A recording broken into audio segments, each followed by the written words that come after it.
চলো আজকে একটা হেলদি রেসিপি বানাই, হেলদি পনির টিক্কা। তার জন্য একটা বাটিতে কিছুটা টক দই নিয়ে নিয়েছি, দিয়ে ওর মধ্যে দিয়েছি হলুদ গুঁড়ো, জিরে গুঁড়ো, ধনে গুঁড়ো আর কাশ্মীরি লাল লঙ্কা গুঁড়ো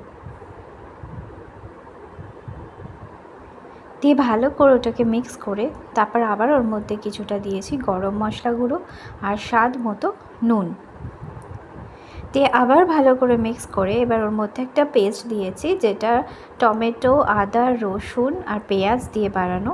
সে পেস্টটা দিয়ে আবার মিক্স করে নিয়েছি, দিয়ে ওর মধ্যে পনিরের টুকরোগুলো দিয়ে পনিরের মধ্যে ভালো করে মিক্স করে নিয়েছি মশলাগুলো। আর সাথে দিয়েছি ডুমো করে কাটা পেঁয়াজ আর ক্যাপসিকাম, দিয়ে পেঁয়াজ আর ক্যাপসিকামের সাথেও সব মশলা ভালো করে মিক্স করে নিয়েছি। এবারে একটা ফ্রাইং প্যান বসিয়েছি, সেই ফ্রাইং প্যানে একদম অল্প একটু বাটার নিয়ে ভালো করে স্প্রেড করে দিয়ে তারপর কাঠির মধ্যে গাঁথা ওই পনির, ক্যাপসিকাম আর পেঁয়াজগুলো দিয়ে ভালো করে দিয়ে দিয়েছি বাটারের ওপর।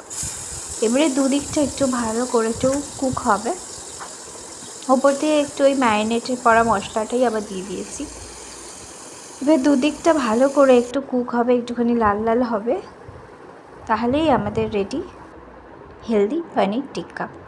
কোনো এক্সট্রা অয়েল, ঘি কিছুই আমি অ্যাড করিনি, একদম ওইটুকুনি একটু বাটার দিয়ে আমাদের তৈরি হয়ে গেল হেলদি পনির টিক্কা। ভিডিওটা কেমন লাগলো জানাবেন। সবাই খুব খুব খুব ভালো থাকবেন। অনেক অনেক ধন্যবাদ।